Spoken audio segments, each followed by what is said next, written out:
ستا بیت ما ته را یادېږي چې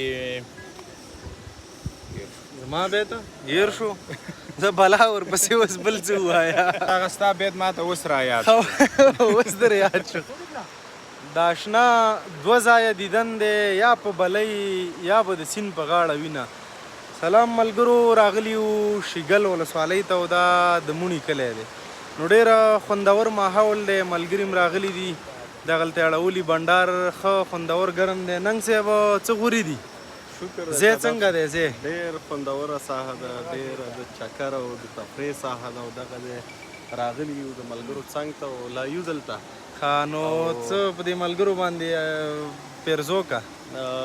شاداب صاحب تا لنډۍ وویل او موږ به هم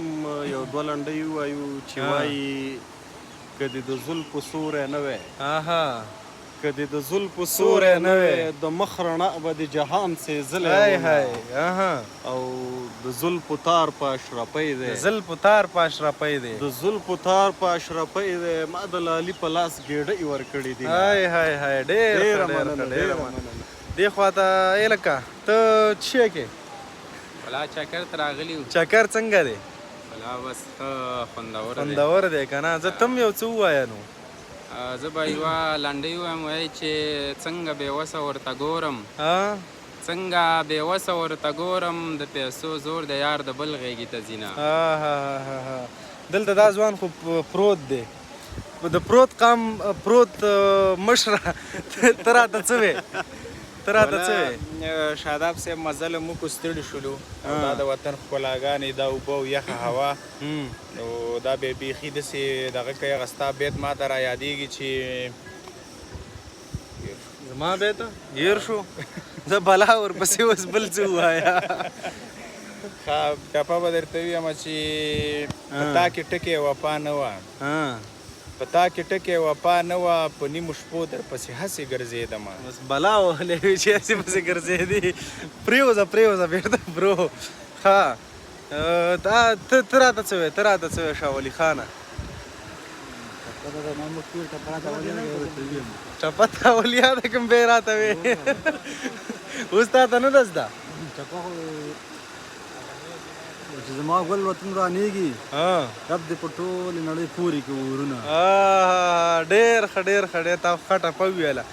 زموږ کوربه دی دلته نن صفت جان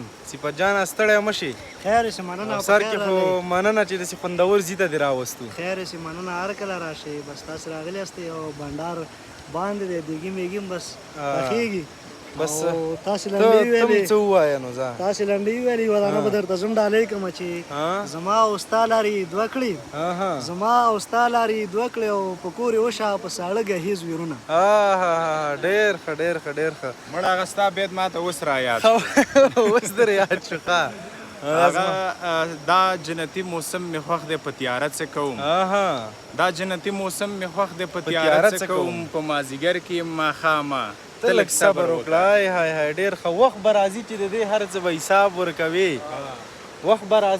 هر څه به حساب ورکوې په خپل وطن د بل غلامه ته لږ صبر وکړه نو بس بنډاره جریان لري او دغه دوه باچاهان هم موږ سره راغلي دغه دي ښه څنګه چل دی هلکه قید خو نه وی دیګې دغه غوښه په خیر پخه شوې ده او دا وریجې دي وریجې باندې دي نو بس یو څو دقیقې به منتظر کېږو نورم او ملګري به ښه وږي شوي مي نو ډېر خوندور ځای دی ملګرو که د چکر لپاره راتلی دلته راشئ ډېر ښه ځای دی د خوړ غاړه ده ښایسته رڼې روانې اوبه دي او همدارنګه ډېره شنه ساحه ده ډېره مننه خدای مو ښه لره